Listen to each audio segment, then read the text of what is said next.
Engkau Tuhan yang setia, yang akan menemani kami, menyertai kami sampai kami berubah menjadi seperti Engkau, Yesus. Hari ini kami minta dua perkara di hadapan Tuhan. Pertama, kami minta roh yang rela, supaya waktu kami dengar firman Tuhan kami tidak mengeraskan hati, supaya ketika firman Tuhan ditaburkan kami siap untuk menerimanya dan siap untuk berubah. Dan kami minta hal yang kedua, yaitu roh yang teguh, supaya waktu firman Tuhan kami terima dalam hati kami berpegang teguh di atasnya, kami berdiri yang tidak digoyahkan oleh apapun. Tuhan, kami percaya Kau setia, tapi terlebih lagi Kau ingin umat yang setia, Bapa. Hari ini biar ada umat yang setia di hadapan-Mu, Tuhan Yesus, yang siap untuk mencintai kebenaran-Mu dan mencintai seluruh perbuatan-Mu, mencintai semua tujuan-tujuan-Mu, Tuhan. Dan ini hati kami, ini hidup kami persembahkan di mezbah-Mu untuk Kau pakai seturut dengan rencana-Mu. Hari ini curahkan seluruh isi hati-Mu, Tuhan. Curahkan kebenaran-Mu, Tuhan Yesus. Singkapkan mata kami untuk kami bisa melihat pewahyuan yang Tuhan ingin singkapkan buat kami pada pagi hari ini.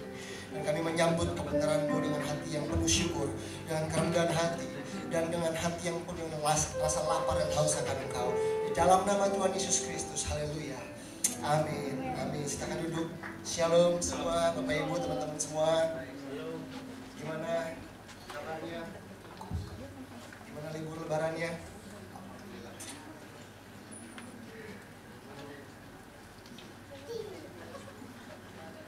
Yang masih simpan kepahitan, ini waktunya kita ditegur oleh Hari Raya Idul Fitri. Kita akan masuk pada pembahasan Kisah Rasul pasal yang ke-8. Saya percaya jemaat di gereja ini belajar begitu banyak dari Kisah Rasul pasal yang pertama sampai dengan pasal yang ke-7 minggu yang lalu. Dan hari ini kita akan masuk pada Kisah Rasul pasal yang ke-8. Saya boleh tahu berapa banyak dari antara Bapak Ibu, teman-teman semua yang selama 7 minggu ini diberkati oleh pengajaran kitab Kisah Para Rasul? Boleh saya lihat tangan-tangannya? Oke, luar biasa. Dan hari ini kita akan belajar Kisah Rasul pasal yang ke-8. Saya ngambil beberapa hari saat teduh saya itu cuma pasal 8 doang nih. Hanya untuk Tuhan menyingkapkan semua kekayaan rohani yang ada di dalamnya. Saya cuma catat hari yang pertama dapat beberapa poin, beberapa hal. Hari yang kedua dapat hal yang berbeda lagi. Pasal yang sama, ayat yang sama saya baca. Dan saya berdoa hari ini kita bisa belajar hal-hal yang luar biasa. Mari sama-sama kita buka Kisah Rasul pasal yang ke-8. Ada 40 ayat di dalamnya. Ada 2 macam pendeta. Ada 3 macam pendeta yang saya kenal. Yang pertama, pendeta yang suka ayat cuma sedikit, bukannya cuma 1 gitu ya. Mungkin karena kurang referensi atau kurang apapun. Ada yang kedua, pendeta yang suka ayatnya banyak banget, dibuka banyak, begitu banyak gitu ya. Ada yang dijelasin juga, ada yang nggak dijelasin juga. Ada yang ketiga, ada pendeta yang nggak pakai ayat, atau dia pakai komik atau apa gitu ya. Ya asal dia bisa kutip dengan benar sih boleh juga ya. Tapi kalau nggak ada ayatnya gitu, cuma cerita-cerita lucu, saya pikir stand up komedi lebih seru daripada dengan pendeta. Tapi kita mau jadi orang yang cinta firman Tuhan, amin. Oke, kita akan baca.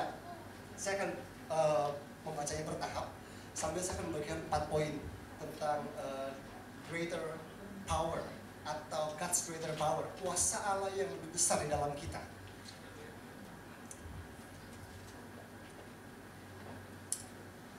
Kisah Rasul pasal yang ke-8, saya akan mulai dari ayat 1b. Judul perikopnya udah gak asik banget nih. Penganiayaan terhadap jemaat Yerusalem. Oke, kita akan baca sampai ayat yang keempat lebih dulu. Pada waktu itu, mulailah penganiayaan yang hebat terhadap jemaat di Yerusalem.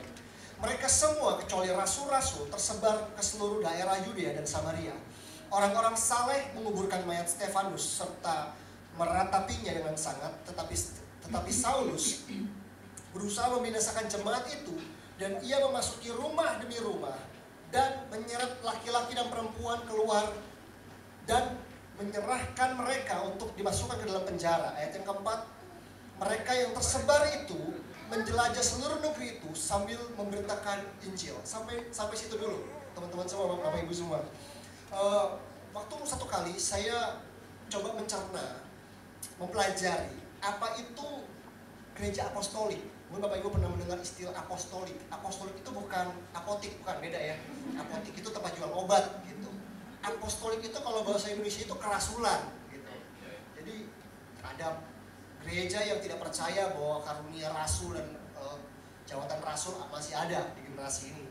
Tetapi hamba-hamba Tuhan atau gereja tertentu percaya bahwa jabatan rasul masih ada. Jadi saya percaya rasul, nabi, gembala, penginjil, pengajar merupakan pelayanan Yesus Kristus yang dia berikan ketika dia naik ke surga. Dia share, dia bagikan kepada gerejanya. Dan itu saya percaya itu masih ada dalam kehidupan kita. Dan waktu saya merenungkan tentang kata apostolik atau gereja apostolik, gereja kerasulan, saya menemukan dari riset saya terhadap beberapa buku yang ditulis oleh hamba Tuhan tertentu, bahwa salah satu ciri gereja apostolik, gereja kerasulan, gereja yang mengutus adalah gereja tersebut harus siap berhadapan dengan penganiayaan. Gereja apostolik adalah gereja yang dibangun di atas dasar tahan aniaya. Jadi kalau kita ketemu gereja hari-hari ini, orang yang suka membangun gereja, bagaimana membangun gereja yang seru, gereja yang menghibur, gereja yang asik, gereja yang lucu, gereja yang menyenangkan, banyak artisnya gitu ya. Tetapi kalau kita ingin belajar tentang model gereja dalam kisah para rasul, kita akan menemukan gereja yang tahan aniaya. Jadi kalau kita siap untuk membedah terus kita kisah para rasul, kita akan bertemu tentang salah satu identitas ini, ciri ini, yaitu gereja yang tahan aniaya. Jadi kalau ada gereja, saudara datang ke gereja hanya ingin permen yang manis-manis, bersiap-siaplah jadi orang Kristen yang diabetes rohani, ya. Kalau diabetes rohani, terluka sedikit sembuhnya lama, gitu ya. Tersinggung sedikit, 9 bulan lagi baru ke gereja. Kenapa? Ya habis salah pendeta, gitu kan, 9 bulan. Jadi sembuhnya lama, gitu kan. Tapi kalau orang yang terluka terus cepat pulih, nah itu sehat berarti dia punya kemampuan untuk memulihkan dirinya lebih bagus gitu dibanding orang yang diabetes rohani tadi. Nah, saya akan bicara tentang poin yang pertama. Kalau kita mulai membaca tadi kitab firman Tuhan yang 4 ayat yang kita baca, kita akan menemukan bahwa Kisah Rasul 8 ayat yang pertama merupakan jawaban doa bagi Kisah Rasul pertama ayat yang 8. Kisah Rasul 8 ayat 1 merupakan jawaban doa terhadap Kisah Rasul 1 ayat 8. Kalau Bapak Ibu menghafal ayat Kisah Rasul 1 ayat 8, itu ayat yang sangat populer dan terkenal yang berbunyi, tetapi kamu akan menerima kuasa jika Roh Kudus turun atas kamu, dan kamu akan menjadi saksiku mulai dari Yerusalem, Yudea, Samaria sampai ke ujung bumi. Kalau kita belajar tentang pemetaan nama-nama kota tersebut, daerah tersebut, kita akan melihat namanya perluasan. Yerusalem, Yudea, Samaria sampai ke ujung bumi, itu perluasan. Nah, tapi ternyata selama 7 pasal gereja itu ngumpul di Yerusalem terus. Gereja terus ngumpul di Yerusalem, dalam perkembangannya dia hanya berkembang di dalam Yerusalem. Sama seperti kita gereja lebih suka berkembang di dalam gereja, di dalam gedung 4 kotak gereja kita berkembang di dalamnya. Sampai satu kali doa rasul-rasul harus dijawab, atau perkataan Yesus dijawab. Nah, begini, kalau saudara berdoa sama Tuhan, saudara harus siap menerima jawaban doa. Ada banyak orang berdoa tapi nggak siap terima jawaban doa. Ada orang yang berdoa gini, Tuhan, aku minta jodoh Tuhan. Tuhan pilihkan, begitu Tuhan pilih dia akan terima, gitu kan? Kok begitu kakinya, kok begitu tampangnya, kok begitu rambutnya, kan? Kamu berani bilang, Tuhan aku serahkan seluruh hidupku, pilihkan Tuhan pasangan hidup buat aku, kalau Tuhan kasih jangan protes, gitu. Harus siap terima jawaban doa maksudnya. Kalau pakai bahasa pepatah begini, kalau saudara berdoa minta hujan, jangan melulu tentang becek. Ya, banyak orang bilang, Tuhan aku minta hujan, panas gitu, hujan becek amat Tuhan, nah, protes kan? Nah begitu. Nah banyak orang juga ingin dengar suara Tuhan. Tanya ke pendeta, gimana sih pendeta? Ada nggak rumus, metode, formula untuk saya bisa mendengar suara Tuhan? Diajar kan? Diajar sama pengisi atau dekat sama Pak Michael. Ada 4 hal untuk mendengar suara Tuhan. 1, sentuh tangan, penting soal firman Tuhan. Apa segala macam, jaga hati dan sebagainya. Diajar mungkin poin-poin tertentu. Oke, dihidupin. Nah, tapi ada yang lebih penting daripada mendengar suara Tuhan. Kita harus siap dengan konsekuensinya. Kalau Tuhan bicara ada konsekuensi Bapak Ibu. Waktu Tuhan bicara, kamu akan menjadi saksiku kalau Roh Kudus turun ke atas kamu. Nah, orang-orang dari zaman dulu nih, kalau zaman kakak-kakak di Istora, di Senayan, ada hamba Tuhan dari orang luar negeri ya, siapa yang mau terima kuasa Tuhan, maju ke depan. Itu ditumpang tangan, ditiup, duduk-duduk, terima kuasa. Nah, siap nggak dengan konsekuensi dari kuasa tersebut? Itu. Nah, konsekuensinya untuk ketika Tuhan berjanji untuk mencurahkan kuasa Roh Kudus Dan kamu akan menjadi saksi di Yerusalem, Yudea, Samaria, sampai ujung bumi. Cara Tuhan menggenapi janji tersebut adalah dengan mendatangkan penganiayaan di Yerusalem. Saudara kan mau doa kan, tapi nggak siap sama jawaban doa kan, mau dengar suara Tuhan kan, tapi nggak siap dengan penggenapan apa yang Tuhan akan kerjakan dengan suaranya kan. Nah, saya akan bicara tentang poin yang pertama dulu. Poin yang pertama dulu dari kitab dari Kisah Pasal yang ke-8 itu tentang the greater power. Gini, kuasa Allah akan membawa Anda keluar dari zona nyaman Anda, dari comfort zone Anda, atau kuasa tersebut akan berhenti dari hidup Anda. Kuasa Allah dalam hidup kita akan memaksa kita, akan membawa kita keluar dari zona nyaman kita, dari comfort zone kita, atau kalau kita tidak menaatinya, kuasa tersebut akan berhenti mengalir di hidup kita. Coba renungkan bahwa kuasa Allah ketika itu dilepaskan, dicurahkan, dimanifestasikan dalam kehidupan kita. Bersiaplah untuk Tuhan mulai merusak zona nyaman kita. Apa yang menjadi zona nyaman kita? Mungkin tempat pekerjaan kita mulai nyaman dengan pekerjaan yang pasti-pasti, gajinya pasti gitu ya, enak, nggak ada goncangan, kita posisi udah enak, kerja santai, cuman lihat-lihat dikit, masuk kantor absen, pulang, udah asik, kita masih nyaman gitu ya. Jamnya juga nggak ribet, fleksibel, mau pergi retret ya gampang, pelayanannya gampang, izin doa gampang.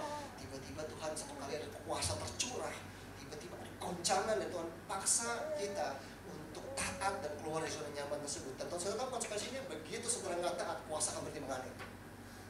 Lihat kuasa itu berhenti mengalir. Tapi kalau kita taat, maka kita akan melihat kuasa itu akan membawa kita keluar dari comfort zone. Memang, tapi kuasa itu akan bertumbuh semakin dahsyat dalam kehidupan kita.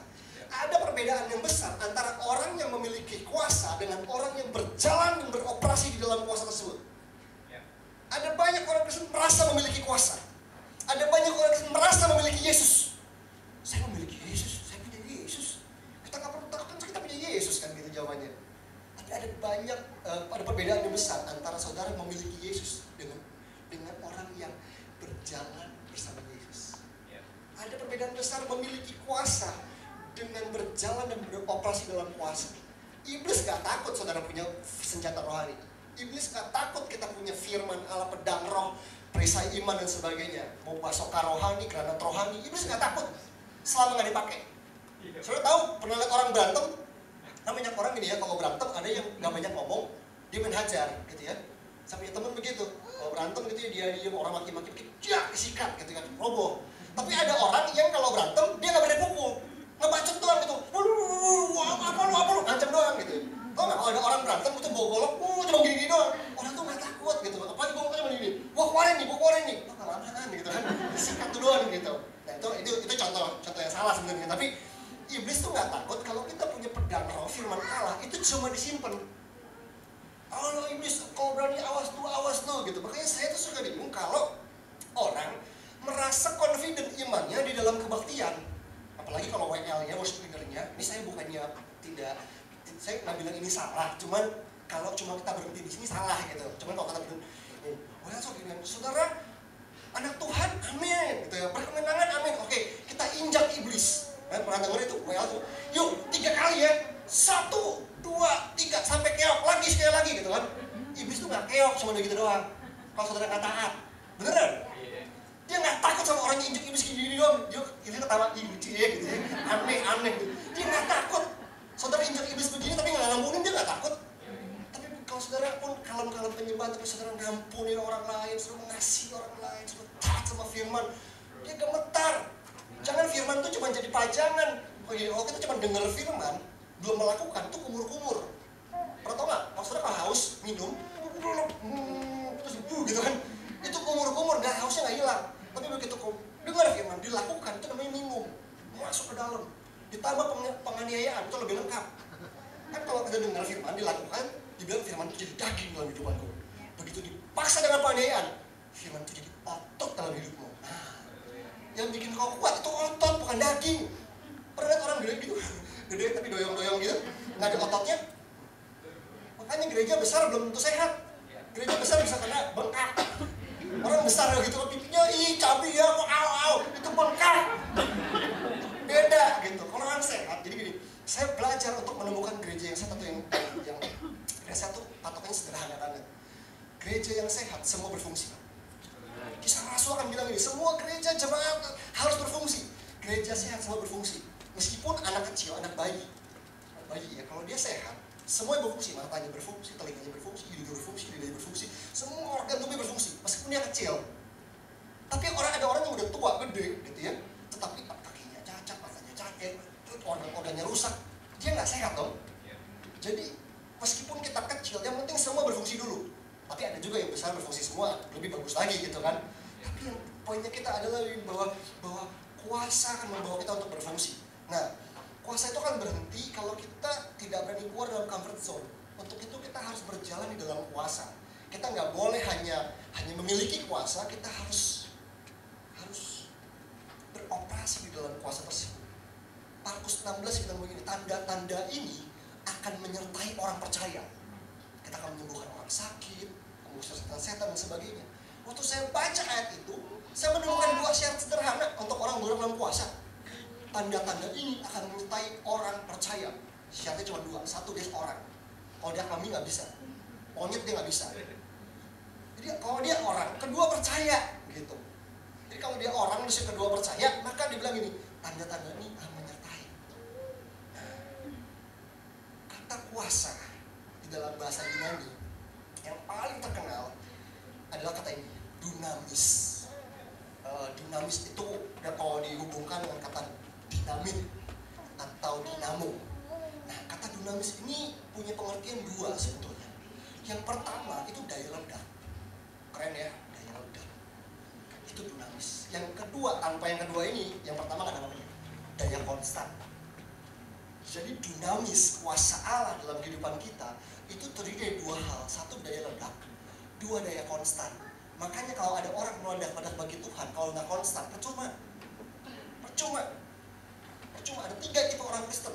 Satu, sampai bolot nggak bertumbuh. Pernah ketemu orang, Adin ke gereja ikut apa nggak bertumbuh. Tapi ada orang yang kedua, itu kayak Coca-Cola, digocok dulu, langsung wah dahsyat, besok langsung nyusuk lagi, gitu kan? Haleluya, langsung besok jatuh lagi gitu. Nah, cepet naik, cepet turun. Tapi ada orang Kristen yang dia perlahan-lahan, dia naik pelan-pelan, tapi pasti nggak turun-turun gitu ya. Nah, kita perlu daya konstan yang kayak gitu. Jangan naik cepet, turun cepet gitu ya. Tapi ada daya konstan, jangan cuma punya daya ledak. Begitu dilawat Roh Kudus, ikut KKR, ikut retret, itu seminar, kayaknya ingin menjungkir balikan dunia. Hari besok dijungkir balik sama dosa. Waduh, gimana? Perlu daya konstan. Orang yang sekarang kan lagi tren fitness ya, di mall-mall tuh banyak fitness center. Orang tuh kalau mau six pack itu tahu perlu proses. Nggak ada orang yang begini, perlu six pack tuh. Kalau lu apa? One big pack gitu kan. Udah, hajar gitu kan. Seharian sampai pingsan, jebret, nggak bisa. Dia perlu proses, perlu daya konstan. Bukan cuma daya ledak yang dia perlu daya konstan. Terus saya ketemu temen TK saya ketemu TK dulu waktu kecil bulet banget gitu ya, lucu. Ketemu lagi udah kuliah, itu keker badannya. Waduh, kotak, waduh keren banget saya. Saya pikir, lu kok bisa kayak begini? Fitness bro, dia bilang gitu. Wah, keren juga ya kalau pendeta kan, kalau banyak orang bilang kalau jadi pendeta banyak berkat gitu ya, suka mengembang kanan ke kiri ya. Saya pikir kan bagus kalau badannya ada six pack gitu ya. Shalom saudara. Gitu. Kayaknya asik gitu ya, kotak. Terus kalau dia mau ngancam kan nggak berani kan gitu kan. Pendetanya keker loh badannya. Saya pikir, gue ikut fitness dong. Ya ajakin yuk, ikut fitness ya. Dia diajakin, dia kasih tahu nih kalau baru awal-awal tuh kaki main ini dulu, tangan begini dan sebagainya. Saya lihat dia angkat besi gede-gede gitu kan. Wah, dia angkat gede-gede gitu kan. Saya pikir, kok kuat sih gitu. Latihan terus lah. Coba gua dia ketawa ayam. Gitu kan. Saya coba gitu kan. Doang dulu gitu kan. Gerak agak bersihnya. Gak bisa lah proses gitu kan. Perlu daya konstan dulu untuk latihan gitu ya. Udah dipaksa semua hari itu latihan, pulang pincang-pincang. Otot pegel semua gitu ya. Cuma 3 hari fitness gak datang lagi akhirnya. Kenapa? Kayaknya perlu konstan. Daya konstan. Orang sukses aja tuh perlu konstan, perlu konsistensi. Gak ada orang bikin restoran gitu ya. Restoran kan harus enak ya, makanannya enak, harganya juga mantap gitu ya. Rasa bintang 5, harga kaki 5 katanya, salah satu restoran gitu. Baru mantap gitu. Nah kalau orang bikin restoran kan bisa punya resep rahasia kan, yang ini pamungkasnya menunya ini dan sebagainya. Dan tidak pernah ada atau tidak akan pernah berhasil orang bikin restoran kalau makanannya enaknya itu cuma kebetulan. Nggak ada tuh. Wah, gila nih enak banget makanannya. Ya kebetulan enak, wah nggak ada tuh. Kebetulan enak nggak berhasil tuh. Jadi jangan pakai prinsip kebetulan enak, harus pakai racikan yang ada standar, yang ada SOP-nya gitu. Kalau orang bikin franchise kan harus ada SOP-nya nih, ayam goreng, tepungnya berapa banyak, adanya berapa banyak, digorengnya berapa menit, dia punya standar gitu, baru hasilnya bagus. Nah orang Kristen nggak pengen konstan gitu ya, dia ingin daya ledak, tapi nggak ingin daya konstan. Nah ini nih yang bikin kekristenan tuh good news jadi bad news. Injil kan kabar baik kan? Injil tuh good news. Nah gara-gara ada orang yang nggak konstan untuk hidup bener, jadinya jadi bad news tuh. Kalau kata lagunya Bon Jovi, you give love a bad name gitu. Jadi kamu tuh membuat cinta tuh namanya jadi buruk gitu karena kelakuanmu gitu ya. Kamu membuat Yesus yang tadinya wow jadi tidak menarik. Karena apa? Karena kamunya tuh. Kalau salah satu hamba Tuhan namanya Dan Kimball, dia bilang begini, sebenarnya orang tuh suka sama Yesus tuh, cuma orang tuh gak suka sama istrinya di gereja gitu. Dia suka sama Yesus gitu, orang tuh suka sama Yesus. Mahatma Gandhi suka sama Yesus. Yesus tuh asik banget gitu ya. Kalau kita tentang film Son of God, Yesus itu bukan orang agamawi yang gak menyenangkan. Dia sangat asik banget untuk bertemu dengan anak-anak, semua orang, dia begitu menyenangkan. Tapi dunia tuh gak suka sama istrinya. Gereja gitu, kadang-kadang kita tuh nyebelin gitu. Kita nggak jadi good news gitu. Kita perlu konstan. Jadi kalau ada orang-orang yang sedang ingin bertumbuh dan kesabaran, perlu konstan. Jangan merasa hebat urusan sehari doang gitu ya. Ngampunin juga perlu konstan dan sebagainya. Nah, itu yang kita perlukan. Dan kalau kita lihat gereja mula-mula gitu ya, waktu mereka mengalami penganiayaan, gereja mula-mula, jemaat mula-mula bukan jemaat yang gampang discourage, tahu ya discourage ya, tawar hati. Disiksa sedikit, ada masalah sedikit, menderita sedikit, langsung kenapa? Why? Nah, langsung nyanyi lagu sandiwara sana, lebay gitu ya, lebay banget gitu. Jangan sampai roh galau yang sedang melanda dunia itu masuk gereja. Anak muda sekarang kan kalau update status di Facebook galau, kayaknya bangga gitu. Itu nggak keren, serius deh. Coba saudara menikah, ini cewek-cewek ya, coba mau menikah sama cowok yang galau. Terus tahu dia nggak ngantor, Pak, kenapa kamu ngantor? Aku lagi galau, mah. Terus besoknya dia ngantor lagi, kenapa masih galau? Bukan kerjanya, anak kita makan apa gitu kan? Pengen nggak? Kalau Paulus disiksa sedikit dia galau, itu perjalanan misi itu nggak ada tuh. Terus pergi Tesalonika nggak ada, karena dia nggak pernah galau. Dia disiksa, ditimpukan batu, dia apa, difitnah, dia jalan terus. Makanya dia bilang ini seorang prajurit yang sedang berjuang, tidak memusingkan dirinya untuk soal penghidupannya supaya ia berkenan pada komandannya. Kan gitu kan kata Timotius kan? Nah, makanya jangan jadi orang Kristen yang dikit-dikit galau. Saudara tahu nggak galau itu definisinya apa? Galau itu definisinya gini, sebuah kondisi hati yang tidak terdefinisikan, yang menghasilkan perilaku yang tidak terpahami orang lain. Tahu nggak orang galau gini? Katanya gini, lo kenapa? Lo lagi marah-marah kan? Lo kenapa? Nggak tahu, gitu kan? Tidak terdefinisikan perasaannya. Kita harus tahu dong, lo marah, sedih, sakit, apa? Kenapa lo? Nggak tahu. Terus lo mau ngapain begini sih? Potong ngaco lah, apalah gitu kan. Jadi gini, perasaannya tidak terdefinisikan, perilakunya tidak terpahami orang lain, itu galau. Bayangin, jadi good news nggak? Jadi kabar baik nggak? Nggak bisa. Tanpa konsistensi orang akan susah menginjil. Karena menginjil nggak cuma ngomong, tapi memperagakan kehidupan Yesus melalui kehidupan kita. Itu yang kita perlukan. Nah, Tuhan tuh perlu masalah untuk mengerjakan perluasan. Tadi Yudea, Samaria, ujung bumi dan sebagainya. Tuhan perlu masalah untuk membuat perluasan dalam kehidupan kita. Saya pernah baca satu buku yang ditulis sama Richard Blackaby. Ini satu buku penulis favorit saya. Judul bukunya Unlimiting God, Jangan Batasi Tuhan. Richard Blackaby ini punya ayah hamba Tuhan namanya Henry Blackaby, terkenal juga. Ini anaknya namanya Richard Blackaby. Richard Blackaby punya anak lagi namanya Daniel Blackaby. Nah, anaknya ini waktu remaja umur sekitar 16 tahun, satu kali Daniel Blackaby itu nggak bisa tidur. Dia mengalami penyakit atau masalah nggak bisa tidur. Tiap malam manteng gitu ya, nungguin sahur kali gitu, nggak bisa tidur sampai subuh. Dan itu pernah sampai rekor dia nggak bisa tidur sampai 72 jam. Dia tersiksa. Zaman kan sekarang dia udah dewasa, kan udah seusia kita gitu ya. Tapi zaman itu usia dia 16 tahun itu belum ada internet udah ada, tapi belum zaman gadget kayak sekarang. Orang kan sekarang kan tidur tengah malam mainan pet, main Instagram. Kok zaman dulu mainan apa? Dia bengong temennya semua tidur. Dia umur 16 tahun stres, gak bisa tidur gitu ya. Dia cuma bilang, Tuhan kenapa sih? Tuhan tuh salah saya, dosa saya itu apa? Dia sampai mulai bertanya, dia ke dokter, belum sembuh-sembuh. Satu kali dia mau ngalamin stres gitu ya, karena nggak bisa tidur malam-malam. Akhirnya dia nyalain internet dan dia melihat ini ada temen chatting, dia pikir siapa yang bangun jam segini? Ada satu orang temennya cewek nyala gitu. Dulu masih apa ya?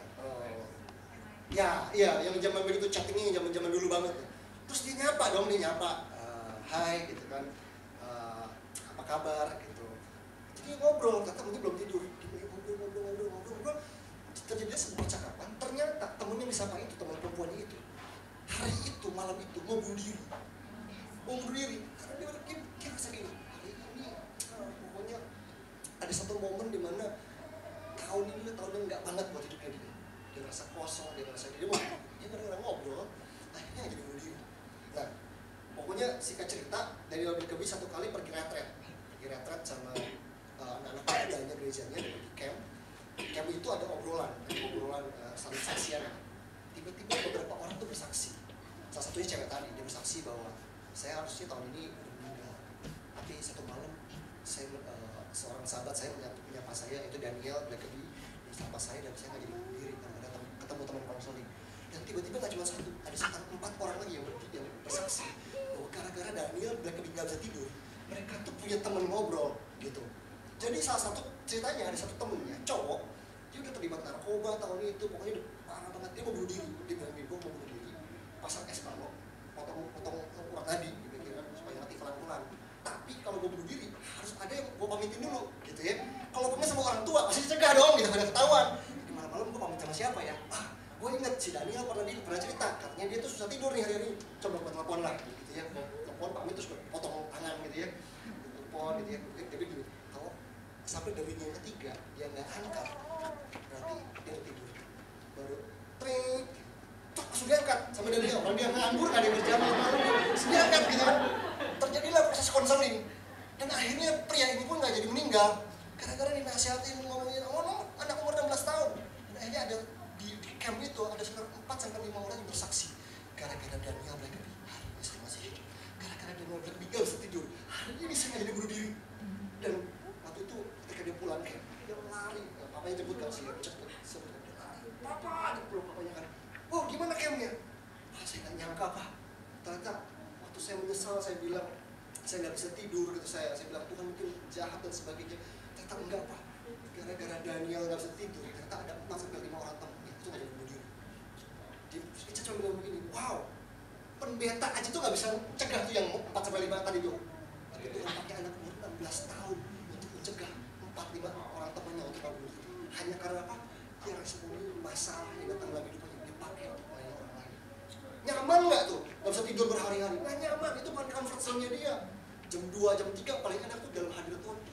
Lagi mimpi apa? Enak kan? Ini masih bengong, dia bingung gitu. Besok harus sekolah pagi-pagi. Tapi puji Tuhan, masalah yang terjadi Tuhan pakai untuk mengeluarkan kuasa Allah di dalam kehidupannya. 4-5 orang temannya tertolong dari itu. Wow, luar biasa banget. Nah, kita baca ayat berikutnya, ayat yang ke-5 sampai ayat yang ke-8 tentang Filipus. Filipus ini bukan rasul, Bapak Ibu, teman-teman semua. Filipus itu termasuk salah satu diaken yang dipilih selain Stefanus yang mati. Nah, lihat hidupannya Filipus. Dan Filipus pergi ke suatu kota di Samaria dan memberitakan Mesias kepada orang-orang di situ. Ketika orang banyak itu mendengar pemberitaan Filipus dan melihat tanda-tanda yang diadakannya, mereka semua dengan bulat hati menerima apa yang diberitakannya itu. Sebab dari banyak orang yang kerasukan roh jahat, keluarlah roh-roh itu sambil berseru dengan suara keras, dan banyak juga orang lumpuh dan orang timpang yang disembuhkan. Maka sangatlah besar sukacita dalam kota itu. Nah, poin yang kedua begini, Bapak Ibu teman-teman semua, bicara tentang the greater power, kuasa yang lebih besar di dalam kita, kuasa Allah yang lebih besar dalam kehidupan kita. Itu diberikan, kuasa itu diberikan agar Anda dan saya jadi pemain bukan penonton. Kuasa Allah diberikan dalam kehidupan kita supaya kita jadi pemain, bukan penonton. Jadi kalau saudara ada yang berdoa, siapa yang mau terima kuasa Allah? Angkat tangan, terima. Itu siapnya jadi pemain. Gak ada orang latihan keras, sepak bola, beli baju mahal, sepatu mahal gitu ya, cuma duduk jadi penonton, rugi. Tuhan urapi kita, perlengkapi kita supaya kita semua jadi pemain. Memang nggak semua harus naik mimbar. Itu sebabnya pelayanan nggak cuma di sini. Mimbar kita kan ada di tempatnya masing-masing dong. Kalau bapak ada ibu-ibu yang ibu rumah tangga, jangan-jangan mimbar kita jangan-jangan itu adalah tempat jemput anak sekolah. Ibu-ibu kan suka anak sekolah kan? Terus mulai duduk, kita mulai ngobrol sama ibu-ibu yang lain kan? Nah kalau tidak di dalam Tuhan, ada yang gosipin, gitu kan? Gosipin orang, gosipin suami, gosipin. Tapi sebenarnya itu adalah tempat di mana kita bertemu dengan komunitas tuh mimbarnya kita tuh. Yang cerita, kemarin suami gua kemejanya ada lipstiknya sini, gitu ya. Kesempatan tuh, Bu, kita doain buat suami ibu yuk. Nah itu kan mimbar kan? Mimbar kan? Gitu kan? Dia bilang, gua sebel banget tuh sama mertua gua tuh, cerewet begini. Yuk, kita doain ngampunin yuk. Itu mimbarnya kita tuh, saya nggak bisa ke situ tuh gitu. Tapi ibu-ibu tuh yang bisa nganterin anaknya sekolah, itu tuh bisa tuh firman masuk lu. Oh kemarin pendeta tuh khotbah begini lu, firman tuh bilang, ibu nggak mau doain begini. Makanya healing movement itu jangan cuma di dalam sini doang nih. Para keluar sana, kesembuhan terjadi di sana, kelepasan terjadi di sana. Bukan cuma di dalam sini, untuk kalangan sendiri lagi. Ya elah gitu, untuk kalangan sendiri gitu ya. Ya udah jarang yang dilepaskan, jarang yang disembuhkan gitu ya. Harusnya dibawa keluar sana. Mungkin bisa latihannya di dalam, latihannya di luar gitu. Nah, apa yang Tuhan inginkan adalah kita menjadi pemain bukan penonton. Banyak orang Kristen lebih suka jadi penonton. Resikonya kecil, kan gitu kan? Masa repot-repot, gak usah capek-capek. Kalau ada yang salah, pernah nonton pertandingan badminton kan? Ya smash, ya uber, ya bodoh gitu kan? Bagian maki doang gitu, bagian nyala-nyalain doang, gimana sih gitu kan? Itu kalau misalkan pemain-pemain yang kayak Susi Susanti gitu, lu turun nih, pakai raket gantiin gua, gak bakal bisa gitu. Nah seringkali itu kita cuma bagian nonton gitu kan, ada salah, gak apa, lu kok yang khotbah, pokoknya protes terus gitu kan. Jangan cuma jadi penonton. Tuhan kasih kuasa supaya kita jadi pemain. Nah, kalau saudara bicara tentang garam, kan kita selalu bilang kita adalah garam dan terang dunia. Aku adalah garam dunia, kamu adalah garam dunia, kita adalah garam dunia. Saya percaya gini, bahwa garam itu baru berguna kalau dia terlibat. Ya, garam itu kalau cuma di dalam toples, dia tetap garam. Tapi begitu masuk dalam sop, dia baru berguna. Sama orang Kristen kalau dia punya kuasa, cuman datang untuk lihat-lihat doang gitu ya.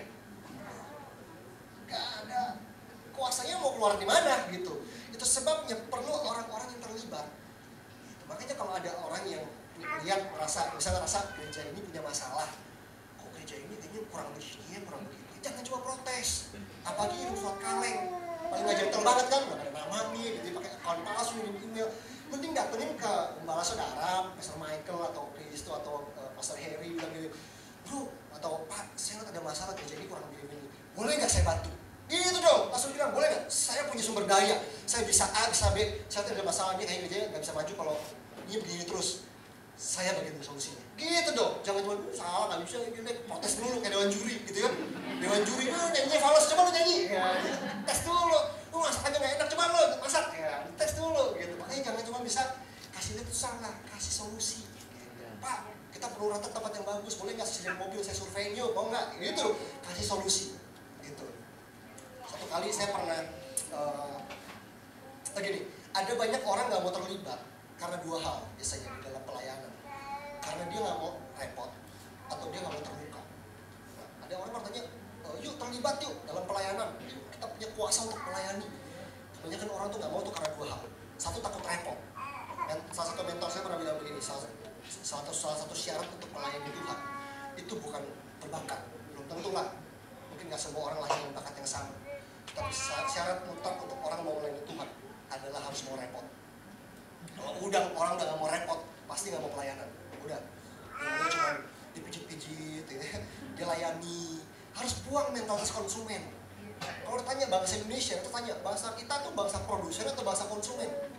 Kalau bangsa kita cuma jadi bangsa konsumen, kita akan selalu kalah sama bangsa jadi produsen. Sebabnya sebagai bangsa pun Indonesia harus terus berani produce sesuatu yang bagus dari dalamnya, harus bangga sama produk dalam negeri. Nah sama gereja, kadang-kadang gereja kan nggak pede kan, lagu import dari luar negeri, gitu ya, lagu rohani import, buku rohani import, semua dari kita pikir waduh, khotbahnya pendeta bule lebih mantap, bukunya pendeta bule lebih mantap, lagunya orang bule lebih mantap, gitu ya. Bukannya kita merendahkan, tapi gini, yuk jangan jadi bangsa konsumen doang, cuma ini, yuk create something. Saya percaya bisa ada khotbah yang dahsyat dari Indonesia, pewahyuan yang dahsyat dari Indonesia, buku yang dahsyat dari Indonesia, musik yang dahsyat dari Indonesia. Tapi Karena mentalnya kita udah terjadi konsumen. Banyak di gereja kan, datang cuma bawa vakum cleaner, sedot semua, udah kayak Dracula. Kayaknya pendetanya mau diisep lehernya, sedot semua ke hewannya. Di situ dia kedut sendiri gitu ya. Yuk, jangan cuma jadi sedot-sedotan doang, tapi datang untuk memberi, datang untuk berkorban, datang untuk mempersembahkan sesuatu, datang untuk beroperasi dalam kuasa Allah. Yang kedua, orang nggak mau terlibat karena takut terluka, takut kena gesek lah, takut ditolak lah. Orang kalau mau jual kartu kredit, asuransi aja udah ditolak, nyinjil nggak berani, takut kan? Kenapa? Nggak cuan kan ada untungnya gitu. Kalau gua jual kartu kredit udah tolak masih ada untungnya gitu kan? Iya masih kalau dapat ya untung. Kalau mau nyinjil boro-boro, rumah dibikin batu lah dan sebagainya gitu. Susah gitu. Kita nggak boleh jadi orang yang takut terluka, karena kita nggak akan beroperasi dengan kuasa. Karena itu saya mulai belajar begini, bahwa jadi orang Kristen, jadi pelayan Tuhan, kalau mau dipakai Tuhan, satu, jangan gampang tersinggung. Saya pernah ketemu satu hamba Tuhan bilang begini, tersinggung, kampungan, wih keren banget sih begini. Iya, kalau kita nerapin dalam diri kita tersinggung sama dengan kampungan, itu keren banget tuh. Kayaknya kita akan jadi orang yang terus kalau tersinggung kan kampungan gitu ya. Jadi kita mulai fokus gitu, akhirnya fokus untuk tidak apa-apa terluka, apa-apa tuh nganjur, apa-apa tuh kecewa gitu ya. Karena saya belajar gini, bahwa penghambat misi nomor satu, itu bukan karena kurang dana. Orang bilang, aduh gak bisa pergi misi, dia gak bisa pelayanan misi karena bukan. Penghambat misi nomor satu, itu pola pikir, paradigma. Yang kedua, itu tersinggung. Yang ketiga, takut. Yang kelima, 10 baru mau punya duit gitu ya. Jadi orang tuh gak bisa memenangkan jiwa tuh bukan karena dia gak punya kuasa, bukan. Salah satu gitu, masalah pola pikir. Yang kedua, gampang tersinggung. Dan udah akhirnya ya gak berani apa-apa, ya terluka lagi. Yang ketiga, poin yang ketiga kita akan baca ayat yang ke-9 sampai berikutnya. Seorang yang bernama Simon telah sejak dahulu melakukan sihir di kota itu dan mentakjubkan rakyat Samaria serta berlagak seolah-olah ia seorang yang sangat penting. Semua orang besar kecil mengikuti dia dan berkata, orang ini adalah kuasa Allah yang terkenal sebagai kuasa besar. Dan mereka mengikutinya karena sudah lama ia mentakjubkan mereka oleh perbuatan sihirnya. Coba perhatikan kata takjub ini sudah muncul 2 kali kira-kira di ayat 9 dan ayat yang ke-11. Tetapi sekarang mereka percaya kepada Filipus yang memberitakan Injil tentang kerajaan Allah dan tentang nama Yesus Kristus, dan mereka memberi diri mereka dibaptis baik laki-laki maupun perempuan. Simon sendiri yang tadi tukang sihir juga menjadi percaya, dan sesudah dibaptis ia senantiasa bersama-sama dengan Filipus dan takjub ketika ia melihat tanda-tanda dan mujizat-mujizat besar yang terjadi. Ketika rasul-rasul di Yerusalem mendengar bahwa tanah Samaria telah menerima firman Allah, mereka mengutus Petrus dan Yohanes ke situ. Setibanya di situ, kedua rasul itu berdoa supaya orang Samaria itu beroleh Roh Kudus. Sebab Roh Kudus belum turun di atas seorang pun di antara mereka, karena mereka hanya dibaptis dalam nama Tuhan Yesus. Kemudian keduanya menumpangkan tangan di atas mereka, lalu mereka menerima Roh Kudus. Ketika Simon melihat bahwa pemberian Roh Kudus terjadi oleh karena rasul-rasul itu menumpangkan tangannya, ia menawarkan uang kepadanya, serta berkata, berikanlah juga kepadaku kuasa itu, supaya jika aku menumpangkan tanganku di atas seseorang, ia boleh menerima Roh Kudus. Tetapi Petrus berkata kepadanya, binasalah kiranya uangmu itu bersama-sama dengan engkau, karena engkau menyangka engkau dapat membeli karunia Allah dengan uang. Tidak ada bagian tohakmu dalam perkara ini, sebab hatimu tidak lurus di hadapan Allah. Jadi bertobatlah dari kejahatanmu ini dan berdoalah kepada Tuhan supaya ia mengampuni niat jahatmu ini, niat hatimu ini, sebab kulihat bahwa hatimu telah seperti empedu yang pahit dan terjerat dalam kejahatan. Sampai di situ dulu. Nah, poin yang ketiga yang saya ingin bagikan di sini adalah begini, bahwa kuasa Allah diberikan kepada kita supaya kita bisa membawa orang lain untuk berfokus pada Yesus, pada pribadi Yesus. Mujizat diberikan atau mujizat dimanifestasikan bukan supaya kita terpukau dengan mujizat. Banyak orang ketika melihat mujizat dia senyum, wow, gitu ya. Dia terpukau sama mujizatnya. Saya ingin mengatakan begini, orang yang excited dengan hamba Tuhan belum tentu excited dengan Tuhan. Orang yang kagum, penelitiannya dahsyat tuh, khotbahnya bagus tuh, kuasanya dahsyat tuh. Yang excited dengan hamba Tuhan belum tentu dia excited dengan Tuhan. Nah, kita harus mengerti bahwa tujuan kuasa Allah diberikan adalah supaya kita melakukan kehendak Allah. Tujuan kuasa Allah diberikan, urapan itu diberikan dalam kehidupan kita itu supaya kita hidup dan melakukan kehendak Allah. Itu sebab sebabnya kalau kita tidak berniat untuk melakukan kehendak Allah, nggak perlu puasa, nggak perlu minta urapan, karena nggak butuh. Kita hanya butuh kuasa dan urapan untuk mengerjakan atau melakukan kehendak Allah. Nah, Simon adalah tukang sihir nih. Dia suka mentakjubkan orang. Dia suka menjadi pusat perhatian. Dia haus pengakuan, dia haus pujian. Dia bertobat gitu ya oleh pelayanan Filipus.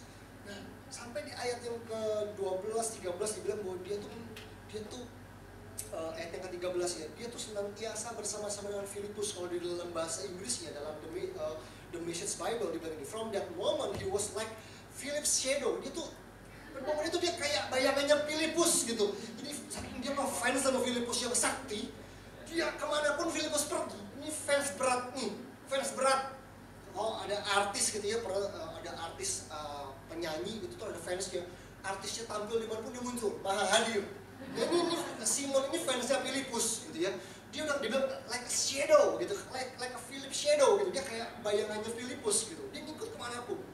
Ini bilang gini, so fascinated with all the God signs and miracles that he wouldn't leave Philip's side. Jadi dia sangat excited, sangat terpukau dengan mujizat yang dibuat si Filipus sampai dia tuh nggak mau meninggalkan sisinya Filipus. Dan orang yang biasa takjubin orang, sekarang dia jadi korban ketakjuban, takjub sama orang lain, dan dia ngikutin.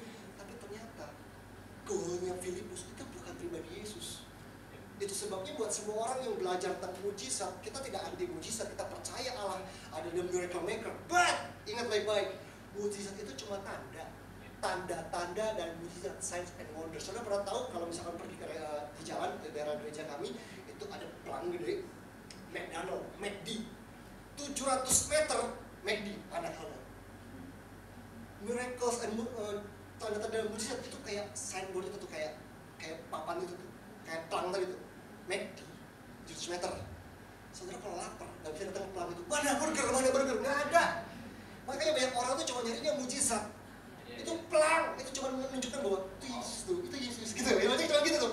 Jadi kalau orang ngalamin mujizat, melihat itu, matanya nggak ada, bisa ada lu, lumpuh bisa berlompat loh gitu kan, dan sebagainya. Itu cuma untuk membawa kita pada pribadi Yesus. Jangan kecanduan mujizat sampai kita kayak orang yang gue suka burger, kita tinggal di pelang itu, pelukin pelang, makanin pelang, nggak bisa. Janganlah ke sana, temukanlah McD, pesanlah burger, makanlah ke sana. Jadi waktu mujizat dikerjakan, datang sama Yesus gitu. Goalnya ke situ. Makanya kalau kita cuma kecanduan mujizat, itu kayak si Simon. Apalagi apa yang dia kerjakan, dia bilang gini, dia lihat orang ditumpangin tangan orang kudus, dia boleh mau juga dong gitu ya. Ada old habit, jadi itu ada kebiasaan lamanya. Makanya ini, kalau ada orang Kristen baru bertobat, dia perlu proses gitu ya. Ada artis baru bertobat, disuruh saksian di mana-mana, saksian. Nanti dulu, muridkan dulu dengan baik. Supaya kalau dia kesaksian, nanti benar ceritanya gitu ya. Jangan sampai nanti jemaat jadi terima pengajaran yang salah dari kesaksian yang maksudnya baik gitu ya. Simon ini belum di detox gitu ya, belum dikuras gitu, dia punya habit lamanya. Dia kuasa, gue pikir wah boleh juga nih gitu kan. Biasanya gue bikin orang takjub pakai sihir, sekarang pakai kuasa kudus boleh juga. Ya sama aja motifnya. Makanya gini, kalau ada bapak ibu teman-teman di sini yang dulu nyembahnya bukan Yesus, tau nggak? Penyembah berhala, yang nyembah yang lain, semua datang cuma untuk diberkati kan. Datang ke Gunung Kawi berkati aku, datang ke Pokemon berkati aku, nyembah Allah berkati aku, gitu kan? Ya kan? Begitu ketemu Yesus, sama mentalnya, sama loh.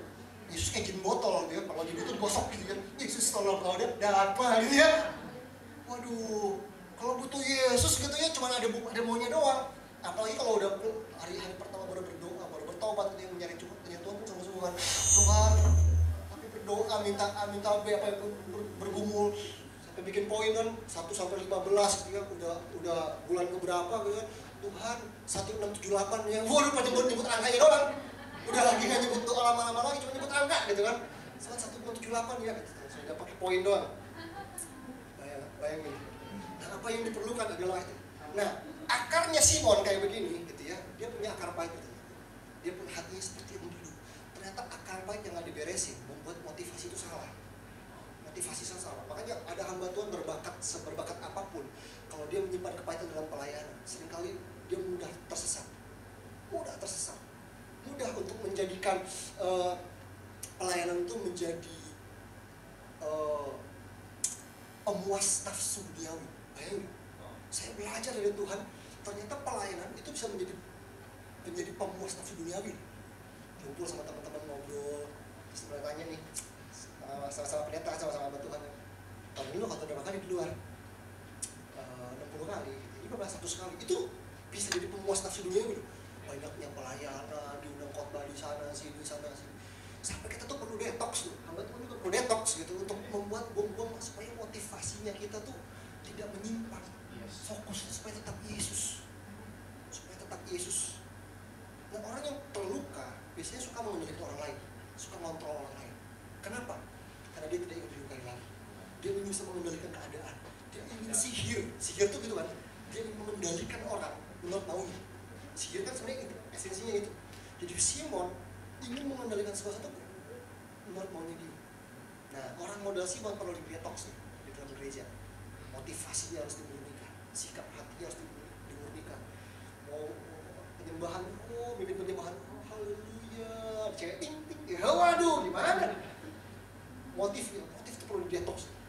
Daging ini bukan plastik gitu kan. Saya selalu bilang, daging ini nih kalau lihat uangnya kepengen, ngelihat seksnya kepengen, ngelihat pujiannya kepengen, daging ini bukan plastik. Kita harus sangkal ini tiap hari.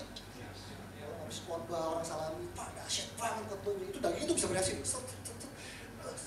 Salib pagi. Tiap hari jadi berkhotbah tuh harus lagi naik salib tuh. Salibin daging lagi. Tiap hari harus rajin. Supaya orang tuh seperti doanya Yohanes Baptis, aku makin kecil, dia makin besar. Jangan sampai aku makin besar, Yesus kecil aja gak apa-apa gitu. Jangan sampai seperti itu. Yang keempat, poin yang terakhir. Kisah Rasul pasal yang ke-8 ayat yang ke-26 sampai seterusnya. Nanti baca di rumah aja ya, Bapak Ibu ya, saya yakin Bapak Ibu baca. Tapi kisahnya adalah begini.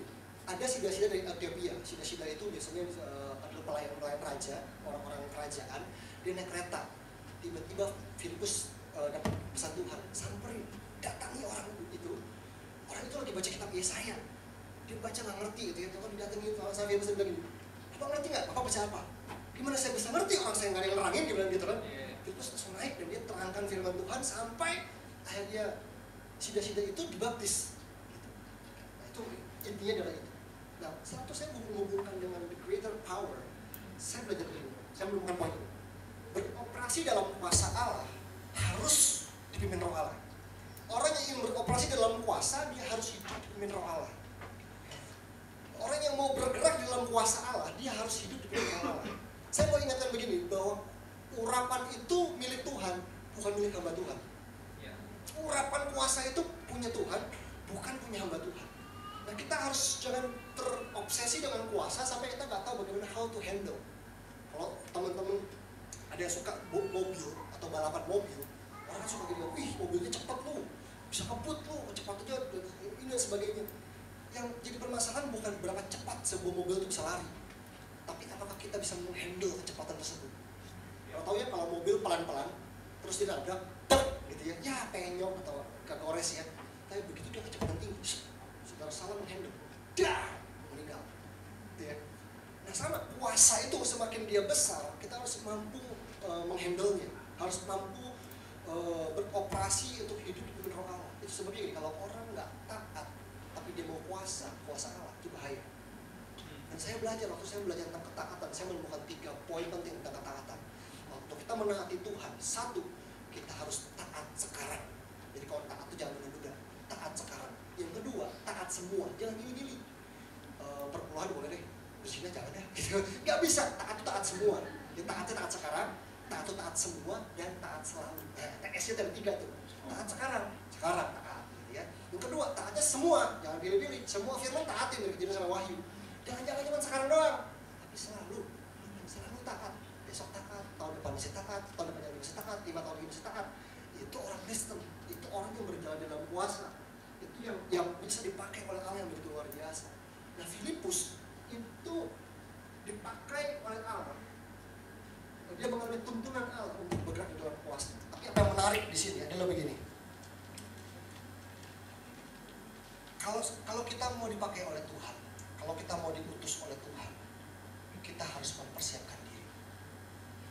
Seandainya Filipus nggak pernah baca kitab Yesaya, dan dia tidak mengerti kitab Yesaya, kalau Tuhan utus dia ketemu sama si Desita Ethiopia, diajak ngomong kitab Yesaya, dia nggak ngerti kan? Kitab apa? Wah, gue belum baca juga tuh bro. Ini baru bingung juga. Apa ya, bingung juga ya. Nah, banyak orang ingin bergerak dalam puasa tapi nggak pernah persiapan. Ada pengkhotbah yang nggak pernah persiapan, nggak pernah baca buku, nggak pernah belajar, nggak pernah menggali, tapi dia begitu. Tenang bro, urapan yang penting urapan. Gitu ya. Urapilah kami, gitu ya. Kalau begitu kan, siapa yang laku? Nggak usah, urapan mengalir. Saya bilang gini, ada beda kali mengalir sama menggenang.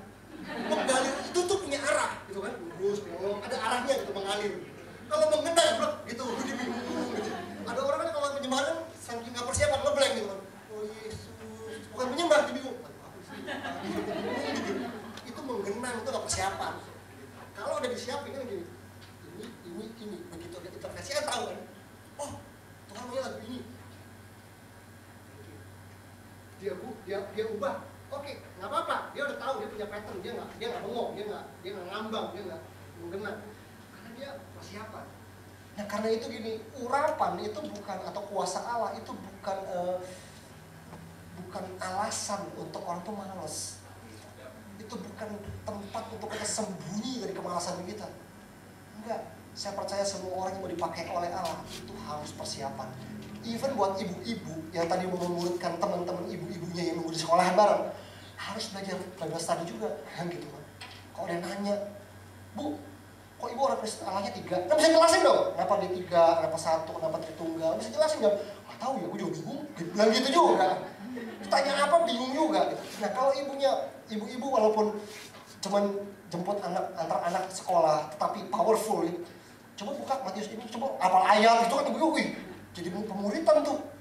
Pendeta kan nggak terlalu punya waktu dong untuk bikin pemuritan di sekolah-sekolah yang begitu. Tapi kalau ibu-ibu itu dipakai luar biasa, dahsyat.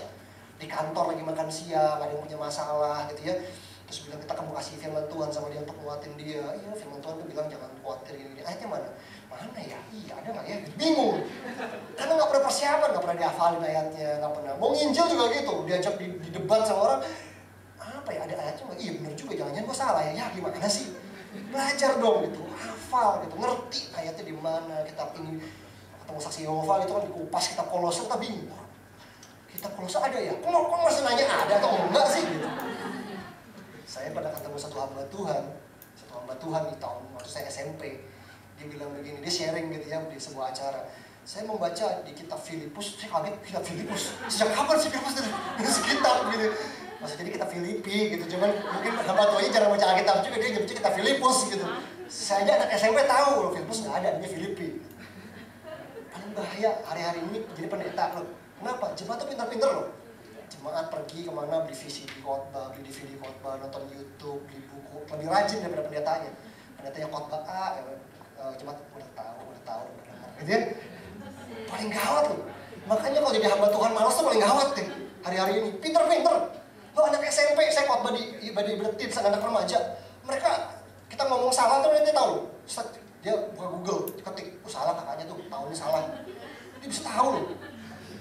Makanya kalau jadi bodoh, mau pelayanan, makanya ibu-ibu yang ingin menyerahkan anaknya jadi hamba Tuhan, serahkan yang terbaik. Dia udah narkoba, udah mau meninggal, udah mau kasih buat Tuhan soal teologi. Jangan kasih, udah rusak, udah error. Pakai buat Tuhan. Itu kayak domba cacat-cacatnya gitu, kasih buat Tuhan gitu ya. Udah nggak bener nih, soal teologi aja dia bener. Nggak bener juga. Gitu. Kasih yang terbaik buat Tuhan. Gitu, kasih yang radikal buat Tuhan. Apalagi bisa dipimpin sama roh Tuhan, sama roh Allah. Itu yang terbaik. Karena apa? Pekerjaan ini besar banget. Kuasa Allah kalau itu dihandle sama orang yang betul-betul tidak bertanggung jawab, itu bisa rusak gereja, bisa rusak hamba-hamba Tuhan, bisa rusak jemaat. Tapi kalau dipakai sama orang yang taat, kuasa jadi berkat yang luar biasa. Dan untuk beroperasi di dalam kuasa, untuk semua orang Kristen yang ingin bergerak dalam kuasa Allah, izinkan Tuhan untuk meremukkan kehidupan saudara. Kita tuh punya ego, gitu ya. Kita punya kesombongan, sok tahu, sok berpengalaman. Untuk kuasa Allah bisa mengalir, itu tuh perlu dilumat sama Tuhan. Waktu itu saya khotbah di sini tentang gesekan. Saya bilang sama ibu-ibu, bapak-bapak, kalau makan es cendol atau es doger, lihat es serut, nah itu tuh ingat hati kita. Itu kan cair jadi padat kan, es balok kan, terus serut kan, supaya jadi es yang enak kan, serut. Hati kita sama Tuhan kadang-kadang perlu diserut supaya enak. Serut lagi, wah jadi kita saljunya kan, diserut. Jadi kalau makan es serut, ingat hati lu harus serut, gitu kan, supaya bisa dinikmati oleh orang lain.